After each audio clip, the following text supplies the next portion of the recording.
All right. Good morning, good evening, good afternoon, ladies and gentlemen, sisters of YouTube. This is Pastor Dowell. I think what I'm going to do today is I'm going to take you to a job site and let you see what I have going on. And then we'll come back from the job site and come to the community and let you see exactly what's going on. So you can get a taste pretty much of what our day is like here at Straightway. I've had people phone calling me, people emailing me, people texting me about some of the things or a lot of things that people are saying, the lies that people are telling, and of course, sure, I believe I got other ways that I'm going to deal with these people, but Pastor Dow and Straightway, we are a working people. We don't have time for a bunch of tomfoolery, foolishness, and liars, people who will not meet biblical conditions. We are a working people. I appreciate your concern, but we're totally unconcerned. Listen, people can pick and choose in this world right here to believe what they want to believe. You can write a lie like you can tell a lie. It's up to you. You can believe what you want. There are people going to be false witnesses. That's just the way it is. What you need to do is anytime someone slanders, defames, falsify information, you need to actually peer into their lives and look and see what type of character of people these are. Because there's a lot of perverted people out there. I mean, very perverted. But hey, it is what it is. But anyway, back to the scope. Hey, just check this out. This is pretty much some of our day. Now, you're not going to actually right now truly, you're not going to be able to pretty much comprehend unless we had the camera on us all day long, and then you'll be able to see progress as we go. But we are a working people. I have a vision, and I'm working hard as I can while I still have years in me to accomplish this vision. Not only at the job sites, but I have a vision for this community right here. I have a certain place that I need to get this community. So when my time and my days are over and expired, I can leave something behind for the Israelite brethren and sisters, myself and the hardworking brethren. We can leave them something behind that they will not have to get out there in that system and actually squabble and grovel with them and beg for a living from them. No, we're going to teach them how to maintain. We're going to teach them how to build for those who want to. Are we going to have some people go out and work on the economy? Sure, to bring in a few resources and stuff, but I have a certain place because when it's all said and done, I have a few more faithful families as well as faithful brethren and faithful sisters that I have to move here to this place. Not only this place, but other communities that are developing all across this land. We have communities that are developing everywhere. We literally, truly do. Texas has got a community working on. We have one in Kentucky. We have one that's coming together in Kansas. We have another one, two of them in Georgia, and one in South Carolina. I can go on and on and on. I mean, but anyway, that's what we're doing. So anyway, let me let you in on some of our day, as well as some of the accomplishments that we have made. Hopefully that it would bring about an inspiration that would inspire you and encourage you to get out and do something. And listen to what I have to say. It will give you wisdom. All right. Good morning, good evening, good afternoon, ladies and gentlemen. This is YouTube. This is Pastor Dowell. I'm up here early this morning doing some measurements because on this block building that I'm laying, I'm figuring out the distance between windows, and I have to spend a little time consideration as well as the doors this morning doing some measurements. And then from here, after I get finished, doing a little bit on this job, I got another job I have to go to in order to, I have to hang some sheetrock. And so I have to do some measurements in there as well. I'll take you over there just for a moment. I will tell you this. I will say this. The righteous, they only tend to plenty. That's what the word says. But the wicked always for want.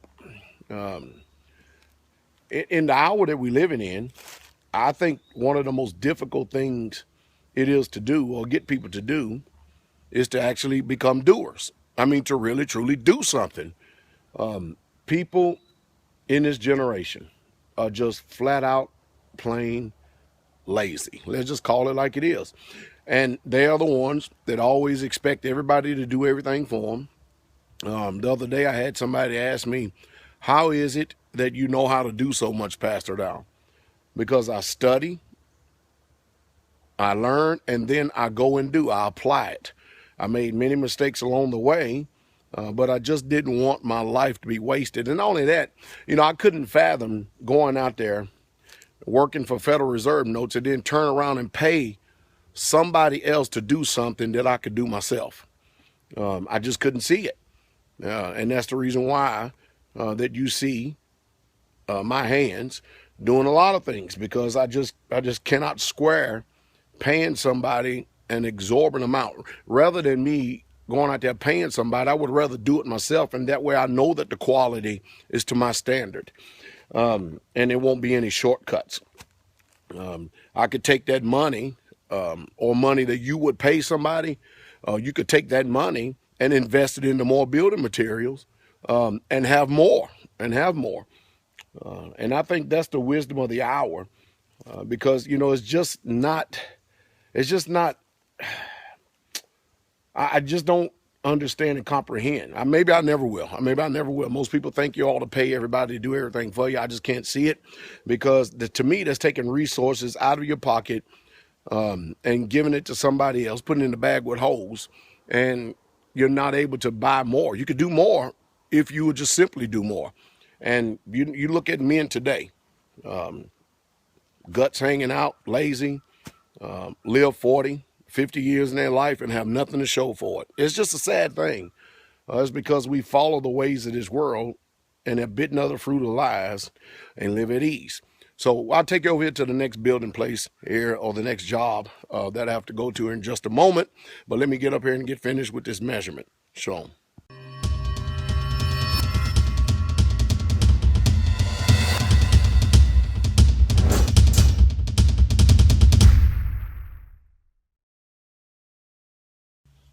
All right, this is the building site number 2 right here, and this is the place where myself and the brother are going to be hanging sheetrock. We have to hang sheetrock in this place right here and close this thing up. Winter is coming, and we have to go ahead and get this up within the next few weeks. And who knows, when the brethren come for tabernacles, maybe we'll let some of them in on and give them some building skills. And I may hold off on this particular job just for a week or so until the brethren get here, maybe a few hours, each day during tabernacles, give them some personal hands-on experience that will give them definitely a sense of accomplishment, to let them know that, building, while you need mathematics, there's no way you're going to build anything in this world without understanding math. You need to know geometry, a little bit of calculus involved, a lot of trig, but basically, you can use basic math, but if you want to be able to save time and effort and stuff, you need to really know math in order to build a house and to build it properly. But anyway, this is what we're going to be doing the sheetrock in right here, and I'm taking measurements right here because you have to hang the ceiling first. I want y'all to be encouraged. Have a good day. Going to the next building site.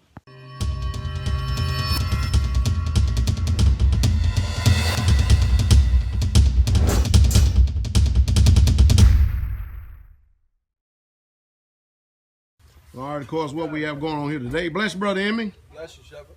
From New York, huh? Yes, sir. All right, what we have going on here today. Y'all be careful now. Y'all be careful with that tin, all right? Them edges are sharp. What we have going on here today is replacing the tin on this side of the building. We're taking out the old tin because we're putting a lot of the old tin up on the chicken coop. For the size of it, there's no need in utilizing a brand new tin on the chicken coop when we can just use the old sheets. And so we have, there's Elias and Brother James up there, and they're getting it done. And this is what's going straight with. That's Brother Scott's dad, visiting from all the way across the other side of the United States of America, in very good shape. How old is your dad, Brother Scott? 70. 70? And he working like that? Wow. So Mr. Bijah is 70 years old. 70 years old, and you working like that all day with us every day. Yes, sir. You must eat good.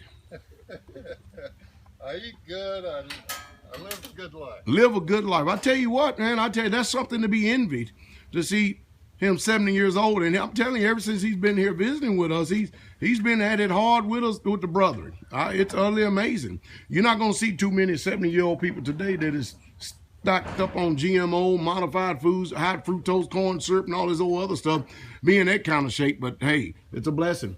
But anyway, we got to go this whole length right here to the back side of this tabernacle right here. The whole entire length. And that's another building thing that we're going on, that we have going on today here at Straightway. Shalom.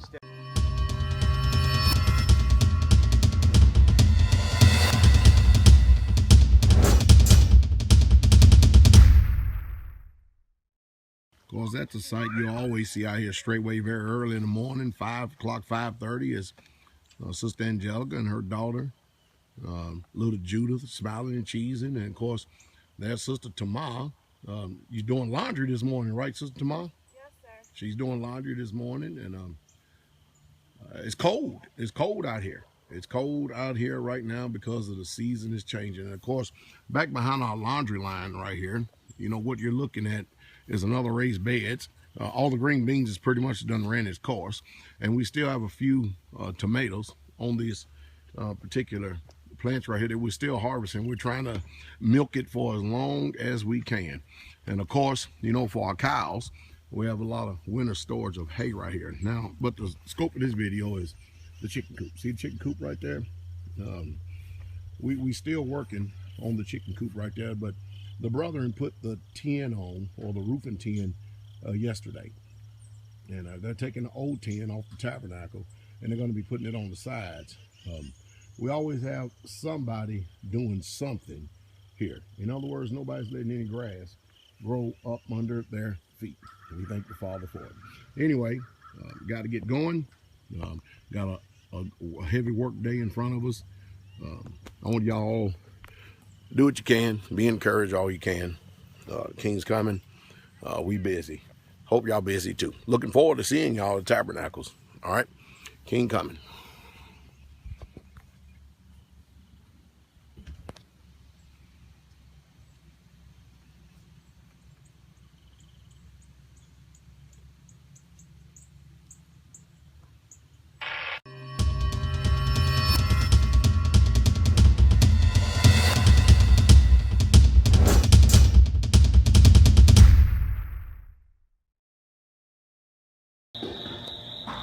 Some of you may not remember, some time ago, just 2 years ago, myself and the brethren added this addition onto the dining hall. You're not in it, Mother. We added onto this addition of the dining hall. And these are the custom cabinets that I built. As a matter of fact, I try to make sure I build all the custom cabinets here on the land. But the sisters were preparing everything for breakfast time this morning here in the dining hall. Now, many years ago, probably like, I guess, it started 17 years ago, and then it took me almost a year, you know, because it's pretty much a lot of this labor was done with myself and just a few people. But we built this dining hall. But these are the custom cabinets that I built a few years ago, and this is just a look at it. And this right here is the serving table area. Those of you who've been to Straightway and stuff, you know, y'all used to this island right here. This island is coming in very handy. Also made a roll-away salad bar right there. All this was built by my hands. This custom cabinets right here. The reason why I'm making these videos this morning, because I'm trying to show you that if you just apply yourself, you can do it, but you have to get out of that spirit that America puts on everybody. Let everybody else do it. Let everybody else do it. You understand what I mean? Or waste valuable money on somebody else having the labor because you simply won't get out there and study. You won't read books. You won't make the mistakes or try to minimize the mistakes and come here and learn something. I mean, there's a wealth of knowledge we have here. Behind me, you see a deck that myself and the brethren built.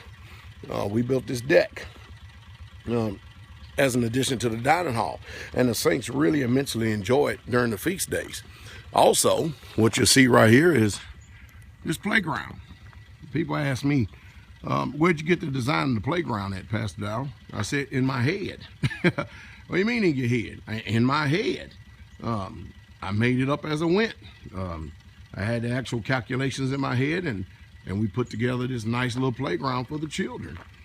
Well, and also another thing, as you can see, we're still growing food. Now we're heading off into the cold season, cold months, and so you see cabbage right here. We have broccoli, because you know we have quite a few people that we feed. Not only here on the community, but we have quite a few people that we feed during Shabbat. And of course, when feast days come, we really gonna have a lot of people feed. Something like 200 something people is gonna be here, and they're gonna be here for 7 to 8 days. And so that is a lot. That is a lot of food that we're gonna be putting down. Y'all remember, saints, those of you that are coming, that are invited to the feast, don't forget to bring your feast day offering. Don't forget to bring your own drinks and everything. And I'm sure we're gonna have a wonderful, wonderful time.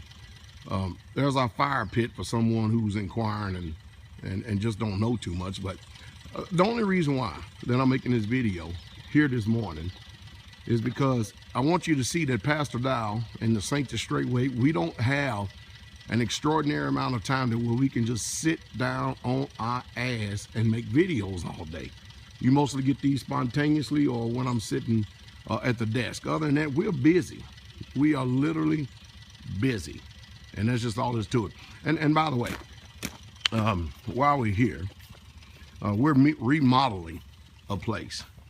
And that place that we're remodeling it for Mom and Dad Dowell. When we first moved out here, Mom and Dad Dowell, they were the oldest ones on the community, still are the oldest couple on the community. They've been married 50, I think maybe 55 years, something like that. Long time though, been married a long time. But anyway, they lived in that trailer, you know, the best trailer we had. And of course, trailers are not like homes. They're not as sturdy, unless you're willing to put a hand in it.